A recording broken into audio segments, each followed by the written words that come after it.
Assalamu alaikum wa rahmatullahi wa barakatuh. Yesterday I told you how I escaped, by God's grace, being a victim on 9/11. Uh, and that was, I told you, of course, about the taxi that did not stop for me for more than half an hour, and how that made me frustrated and upset at the flop of the sightseeing program that I had set for myself to see New York's tourist attractions before attending the UN conference for Department of Public Information at the United Nations premises. So as no taxi stopped for me, and the guys decided to walk, because I had two friends with me, we decided to walk to the UN building. The hotel was in Broadway area, which is famous for theaters, in the 8th Avenue, which is a large street at in Manhattan. And the UN building is in the 1st Avenue. So we would pass through famous districts like the 5th Avenue that contains luxury buildings such as Trump's Tower. So we decided to walk.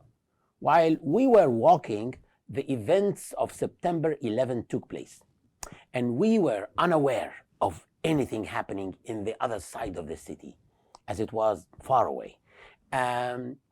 We arrived at the UN building at almost 9 o'clock. That is after the crash of the first plane. And still we didn't feel that something was going on. As we entered the conference hall, we found that the seminar hadn't started yet, and neither had other seminars in other halls start. Then a member of an Indian organization sat between me and my brothers and said, may I tell you something? We said, go ahead. He said, planes hit the World Trade Center. So we checked him out to find that he was an old gray-haired man. So we thought there might be something wrong with his mind or something. And frankly, we didn't pay much attention to what he said. He then said, may I tell you something else? We said, go ahead. He added, and there's a third plane that crashed into the Pentagon in Washington, D.C. At that point, when I was certain that there was something wrong with this man, maybe he was delirious from high fever or old age or something. So we remained seated at the conference hall, just waiting for the conference to start. And still, we didn't understand why the conference hadn't started yet. Then I went out exploring what was going on to find people gathering in the UN corridors around screens. So I went to see what they were watching, and I saw the planes hitting the World Trade Center, where I was trying to go an hour ago. But the taxis did not stop for me or my colleagues. So I knew that the Indian man who sat with us in the hall a few minutes ago, when he talked based on this news. But mind you, I still hadn't believed. I was a newcomer to the US. And I'm Saidi, I'm from Upper Egypt, of course. So, which are the laughing stock, actually, of the Egyptian jokes. And Upper Egyptians in New York City will not still believe that no matter what. So I was thinking that what was unfolding before me was not true. I said to myself, some countries or peoples pull off a lie called the April Fool, but maybe not in the beginning of April like we do in Egypt.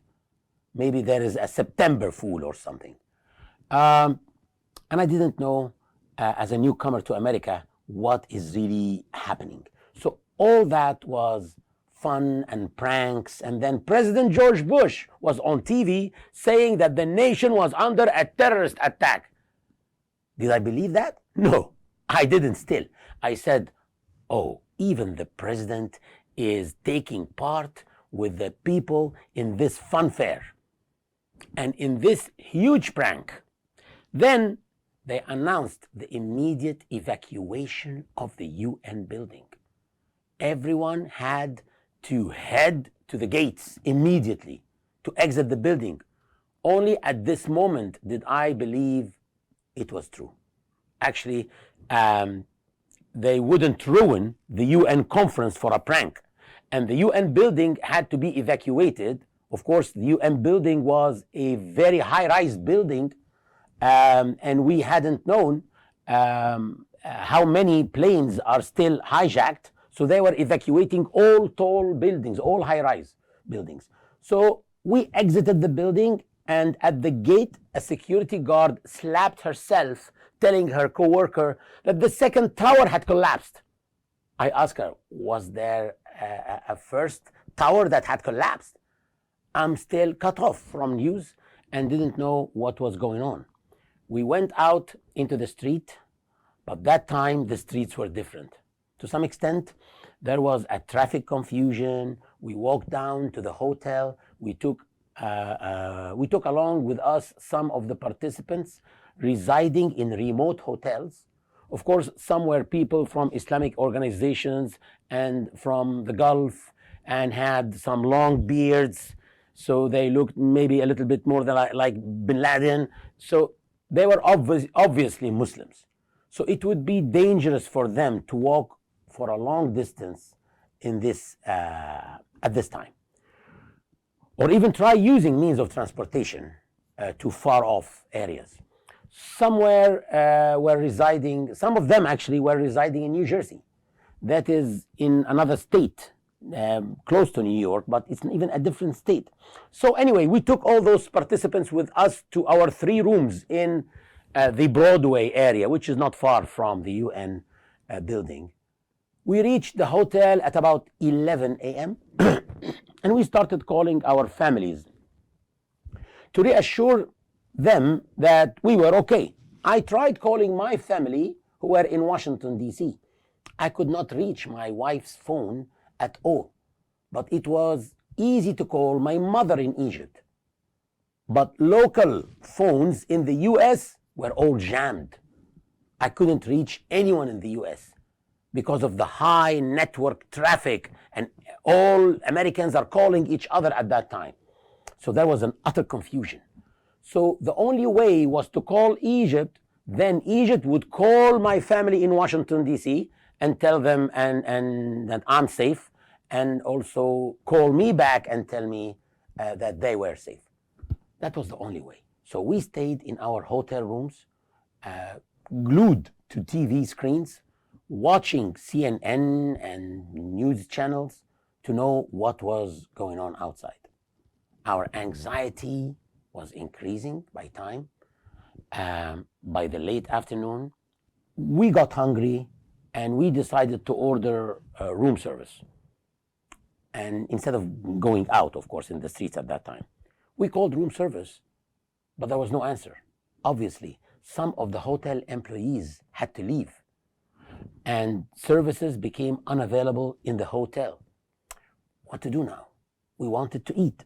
So I suggested going out by myself and buying something for all of us to eat, because they have like long beards and stuff. They look obviously Muslims, but maybe my beard, I was short like that, so maybe I looked a bit Brazilian or Argentinian, Latinos. So I had to go out.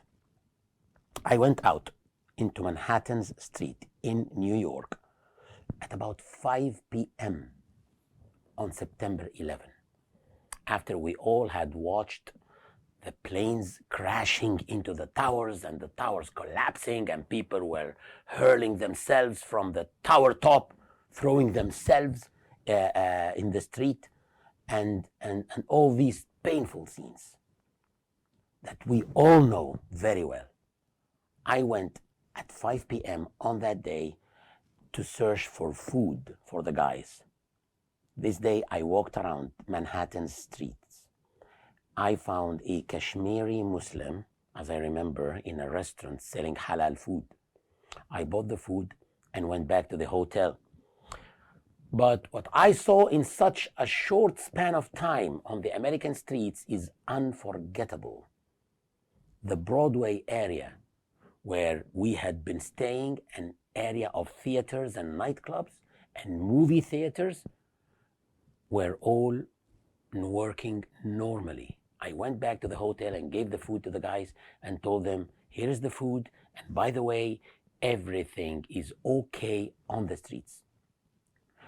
All this suspense you are going through because of sitting in front of news channels all day long is not really what's happening outside. This is what is causing the tense atmosphere for us. People are going about their businesses as usual. They said, that doesn't make sense. It's not even possible.